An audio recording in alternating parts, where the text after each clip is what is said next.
جن کٹھ کو آپ نے آج مسلط کیا ہوا ہے، نہ ان میں اخلاقی جواز ہے، نہ وہ سیاسی جواز ہے، نہ آئینی اور قانونی جواز ہے کہ 17 سیٹوں کے ساتھ وہ اقتدار میں رہیں، وہ ہارے ہوئے لوگ ہیں۔ اور وہ شخص جو نواز شریف وہاں بیٹھا ہوا ہے، جس کو بڑی چاہ سے آپ لائے تھے، کیپٹن صفدر کے بقول بڑی آپ کے ہاں گفت و شنید ہوئی تھی، جس کو عمران خان نے لندن پلان کا نام دیا ہے، آپ ان کو لائے تھے، لیکن وہ کبوتر اڑانے کی بجائے اس کے طوطے اڑ چکے ہیں۔ بسم اللہ الرحمن الرحیم۔ سب سے پہلے تو میں آج کے جو کیس کا فیصلہ ہوا ہے الیکشن ٹریبونلز کے حوالے سے، اس میں افسوس کا اظہار کرتا ہوں۔ آپ نے ان تمام انڈیپینڈنٹ ججز الیکشن ٹریبونل نے جن کو ہٹا دیا اور سپریم کورٹ نے ان کو اپ ہولڈ کر دیا، یہ قابل افسوس ہے۔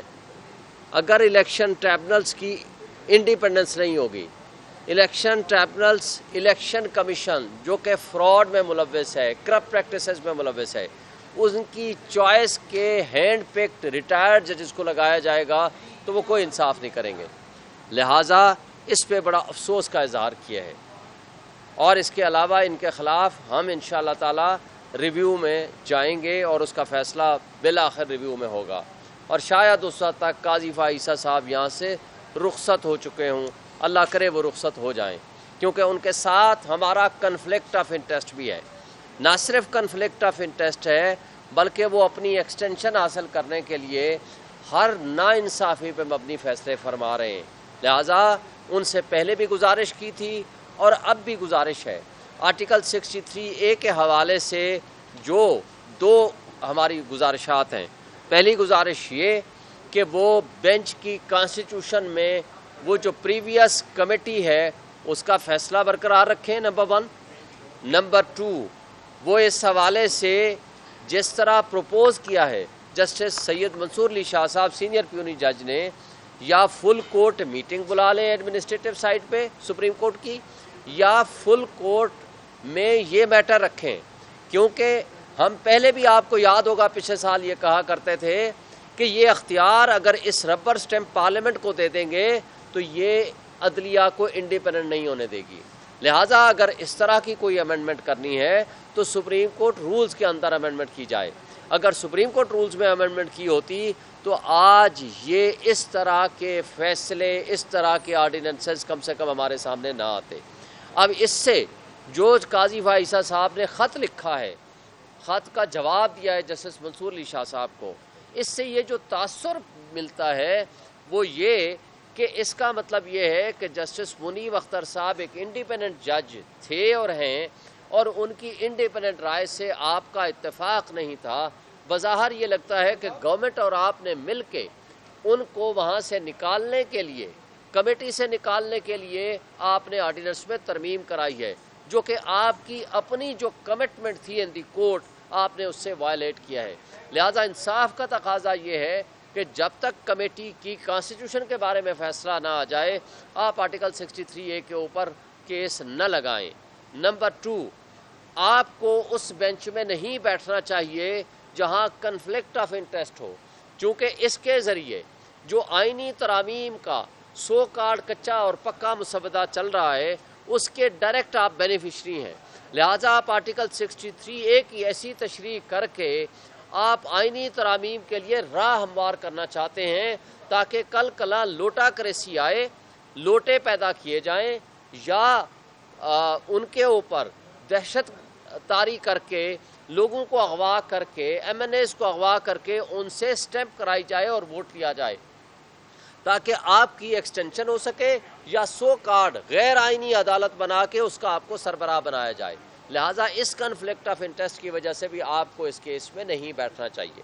اور اس کے ساتھ جو پرسوں ہمارے پی ٹی آئی کے ورکرز نے، پی ٹی آئی کے ٹائیگرز نے اور عمران خان کے سپاہیوں نے جو راولپنڈی میں ایک اپنا بھرپور احتجاج ریکارڈ کرایا، میں ان کو سلام پیش کرتا ہوں، اور میں ان سب دوستوں کو جنہوں نے آج بھی جیلوں میں بند ہیں یا قید و بند کی صعوبتیں برداشت کر رہے ہیں، ان سب کو میں سلام پیش کرتا ہوں، اور ان کی بے ایمانی اور اس کٹ پتلی حکومت کی آپ غلام بیوروکریسی اور غلام پولیس کی حرکتیں دیکھیں۔ ایک 80 سالہ خاتون جو ایک مزار پہ حاضری کے لیے آئی، جب اس کو پتہ چلا کہ عمران خان کا آج کال ہے، وہ وہاں احتجاج کرنے پہنچی ہے۔ 80 سالہ خاتون کو بھی انہوں نے دہشت گردی کے پرچے میں ڈال دیا۔ ان کی نظر میں تو دہشت گرد ہوئی ہوں، 9 پرچے میرے خلاف ہیں۔ اور پرسوں جب ہم گاڑیوں پہ جا رہے ہیں، ایک ہی گاڑی میں سلمان اکرم راجہ اور بیرسٹر گوہر صاحب، اور ہمارا حق حاصل ہے کہ ہم کسی بھی روڈ پہ جا سکیں، ہمیں روڈ کے مڈل میں ہمیں روک دیا گیا، ہمیں گرفتار کرنے کی کوشش ہوئی، ہمارے ورکرز کو گرفتار کرنے کی کوشش کی۔ ہم احتجاج پہ جانا چاہتے تھے، ہمارا حق ہے۔ اب اسلام آباد پولیس کا کیا جرم کیا ہم نے کہ وہ کہتے ہیں کہ جی ہم آپ کو گرفتار کریں گے؟ اور جو کچھ انہوں نے کیا، جس انداز سے یہاں بیہیو کرنے کی کوشش کر رہے ہیں، میں یہ سمجھتا ہوں کہ اس غلام بیوروکریسی کا انشاءاللہ احتساب ہوگا۔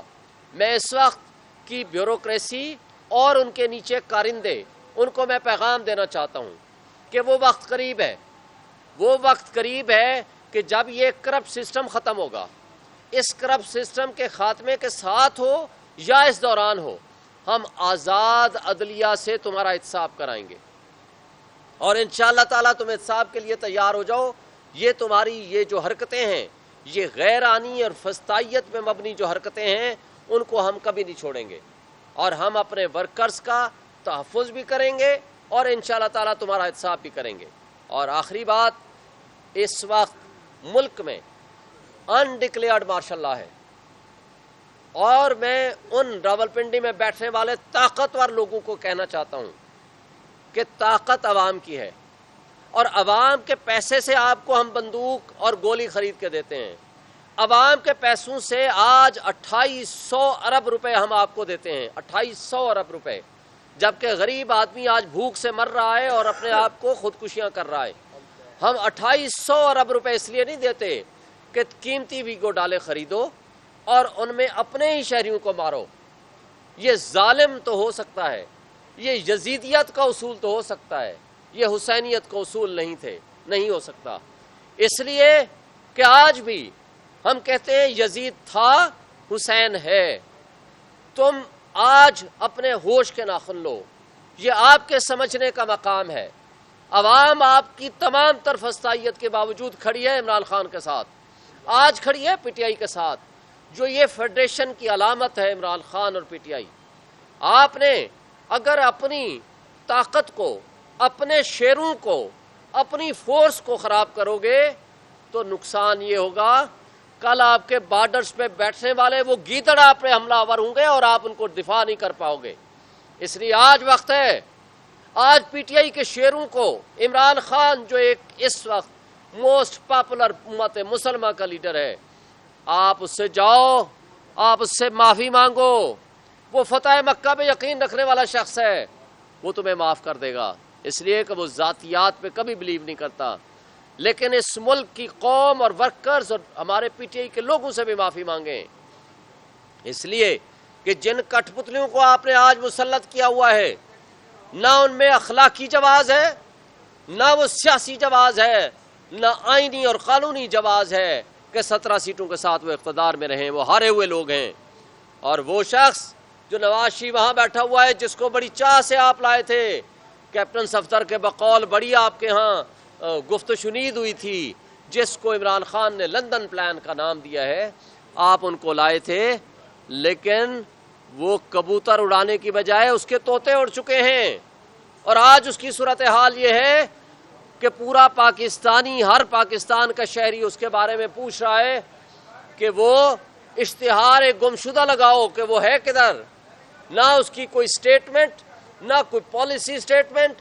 ہاں البتہ ربڑ سٹیمپ پارلیمنٹ کے اوپر ووٹ دینے کے لیے وہ یہاں پہنچا ہوا تھا، مگر ماضی میں بھی ناکام و نامراد ہوئے تھے، اب بھی انشاءاللہ ناکام و نامراد ہوں گے۔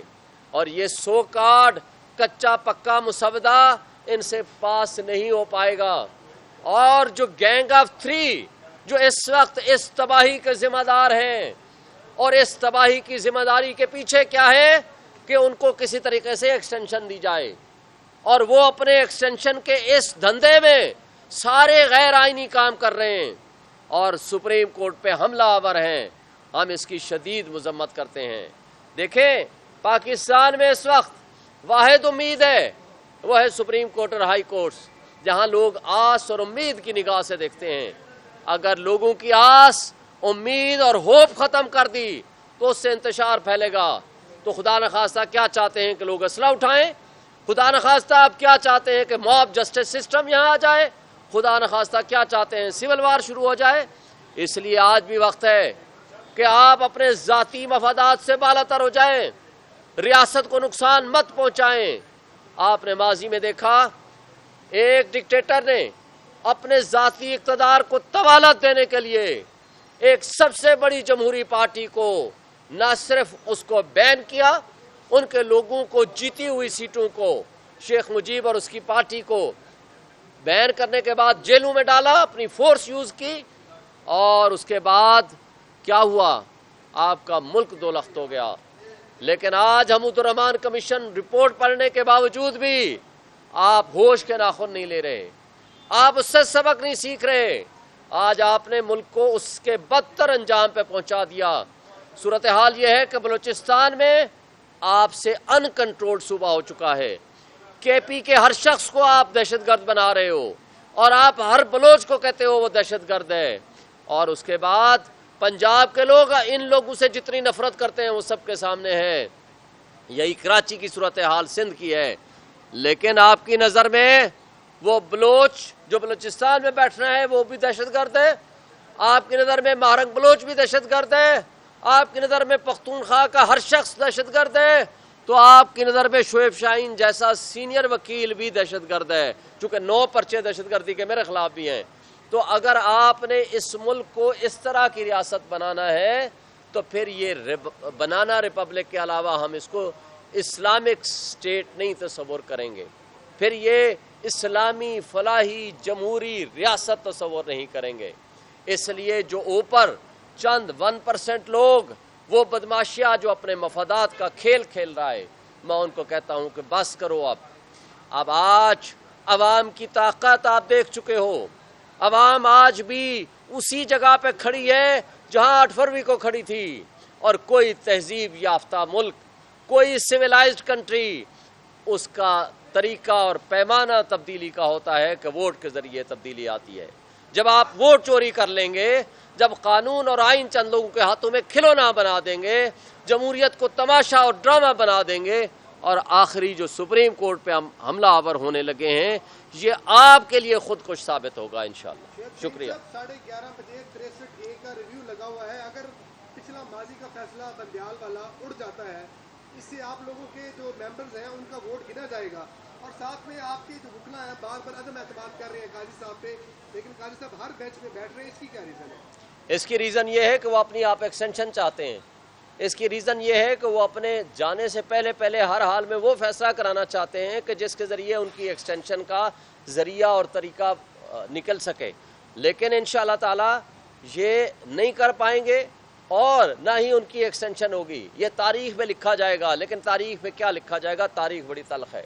آج اگر لوگ جسٹس منیر کے غلط کارنامے یا غلط جو ان کے فیصلے ہیں ان کو نہیں بھولے، تو جسٹس قاضی فائزہ صاحب آپ کے غلط فیصلوں کو بھی تاریخ کبھی معاف نہیں کرے گی۔ آج بھی وقت ہے کہ آپ ریزائن کر جائیں یا چھٹی پہ چلے جائیں، پیچھے سپریم کورٹ کو فیصلہ کرنے دیں، اور انشاءاللہ یہ نہیں کامیاب ہوں گے۔